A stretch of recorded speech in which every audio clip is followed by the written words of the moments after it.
കരുനാഗപ്പള്ളി സ്വദേശിയായ ഡോക്ടറിൽ നിന്നും 10,500,000 രൂപ ഓൺലൈൻ വഴി തട്ടിയെടുത്ത പ്രതിയെ ജാർഖണ്ഡിൽ നിന്നും പിടിയിൽ. കഴിഞ്ഞ വർഷം ജനുവരിയിലാണ് കേസിന് ആസ്പദമായ സംഭവം. കഴിഞ്ഞ വർഷം ജനുവരിയിൽ തട്ടിപ്പ് നടത്തി ഒരു ഫോണിന്റെ സ്വിച്ച് ഓഫ് ലൊക്കേഷൻ കേന്ദ്രീകരിച്ച് നടത്തിയ അന്വേഷണത്തിൽ ഒടുവിലാണ് കരുനാഗപ്പള്ളി പോലീസ് പ്രതിയിലേക്ക് എത്തുന്നത്. കരുനാഗപ്പള്ളി SHO ബിജുവിന്റെ നേതൃത്വത്തിലുള്ള പോലീസ് സംഘം തന്ത്രപരമായ ഇടപെടലിലൂടെയാണ് പ്രതിയെ വലയിലാക്കിയത്. റാഞ്ചി സ്വദേശിയായ ആഷിഖ് കുമാർ ആണ് സംഘത്തലവനായ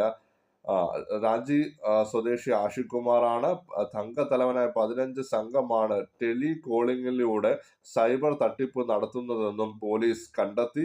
ബംഗാൾ, ജാർഖണ്ഡ്, ഒഡീഷ, ഉത്തർപ്രദേശ് എന്നിവിടങ്ങളിൽ നിന്നും ഗ്രാമീണരുടെ പേരിൽ സിമ്മുകൾ വാങ്ങി തട്ടിപ്പുകാർക്ക് 600 മുതൽ 700 രൂപയ്ക്ക് വരെ വിൽക്കുന്നവർ, വ്യാജ ആപ്പുകൾ നിർമ്മിക്കുന്നവർ, കോൾ സെന്റർ നടത്തി ഇരകളെ വലയാക്കുന്നവർ, ഇരകളുടെ യൂസർ നെയിം, പാസ്വേഡ് എന്നിവ കൈക്കലാക്കുന്നവർ, ലഭിക്കുന്ന പണം അക്കൗണ്ടുകൾ വഴി മാറ്റിയെടുക്കുന്നവർ എന്നിങ്ങനെ വലിയ ശൃംഖല ഇതിലുണ്ടെന്ന് പോലീസ് പറയുന്നു. കരുനാഗപ്പള്ളി SHO ബിജു എസ് ഐമാരെയാണ് കണ്ണൻ, ഷാജുമോൻ, SPO ഹാഷിം കൊല്ലം, ഫിറോസ് ഇജാസ് എന്നിവരടങ്ങിയ സംഘമാണ് പ്രതിയെ പിടികൂടിയത്.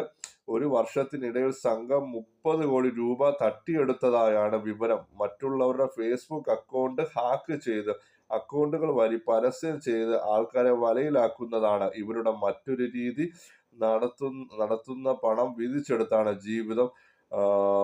പ്രതി താമസിക്കുന്ന ജാർഖണ്ഡ് ജാംതാര കർമ്മദാർ ഗ്രാമത്തിലെ ഭൂരിഭാഗം പേരും ഇത്തരത്തിൽ ജീവിക്കുന്നവരാണ്. ഇവർ കിട്ടുന്ന പണം ഇവർ വീതിച്ച് എടുക്കുകയാണ് ചെയ്യുന്നത്. ഇത്തരത്തിൽ തട്ടിപ്പ് നടത്തുന്നവരാണ് ഇവരുടെ വില്ലേജിലുള്ളവരെല്ലാം പോലീസ് പറഞ്ഞു.